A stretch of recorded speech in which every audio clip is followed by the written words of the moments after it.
1994 నుంచి 2004 వరకు 10 సంవత్సరాలు తెలుగుదేశం పార్టీ అధికారంలో ఉంది. 2004 నుంచి 2014 వరకు 10 సంవత్సరాలు కాంగ్రెస్ పార్టీ అధికారంలో ఉంది. 2014 నుంచి 2024 వరకు బీఆర్ఎస్ అధికారంలో ఉంది.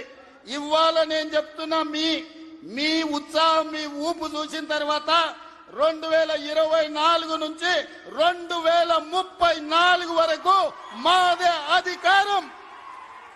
సంక్షేమాన్ని, అభివృద్ధిని అంతర్జాతీయ స్థాయికి తీసుకెళ్లే బాధ్యత మేము తీసుకుంటాం. ఎన్నో అభివృద్ధి పనులు జరుగుతున్నాయి, మీరు అండగా నిలబడండి.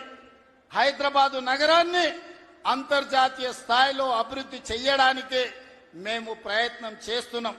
ఆనాడు మీ రోజున ఫైనాన్షియల్ డిస్ట్రిక్ట్ కావచ్చు, హైటెక్ సిటీ కావచ్చు, వీటన్నిటినీ చంద్రబాబు నాయుడు గారు ప్రణాళికబద్ధంగా ముందుకు తీసుకెళ్లారు. ఇవాళ మా ప్రభుత్వం 30,000 ఎకరాలలో ఎయిర్పోర్ట్ కి కూతవేటు దూరంలో భారత్ ఫ్యూచర్ సిటీని నిర్మిస్తున్నాం. ప్రపంచాన్ని అక్కడికి తీసుకొస్తాం.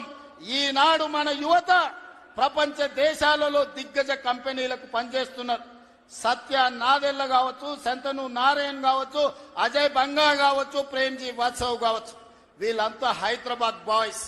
హైదరాబాద్ పబ్లిక్ స్కూల్లో చదువుకున్న వాళ్ళు ప్రపంచ పెద్ద పెద్ద దిగ్గజ కంపెనీలకు సీఈఓలు. ఇవాళ మనం ఎక్కడికో వెళ్ళి ఆ కంపెనీలలో పనిచేయడం కాదు, ఆ కంపెనీలను ఇక్కడికి తెస్తాం, భారత్ ఫ్యూచర్ సిటీలో పెట్టిస్తాం. ఈ కంపెనీలను పెట్టడమే కాదు, అలాంటి కంపెనీలకు తెలంగాణ యువతను యజమానులను చేసే బాధ్యత ఈ ప్రభుత్వం తీసుకుంటుంది. నూతన విధానంతో ప్రోత్సాహకాలు ఇస్తుంది, యువతకు ఉద్యోగ ఉపాధి అవకాశాలు కల్పిస్తుంది. మన నగర అభివృద్ధి కోసం మీరందరూ సహకరించాలి, మీరందరూ అండగా నిలబడాలి.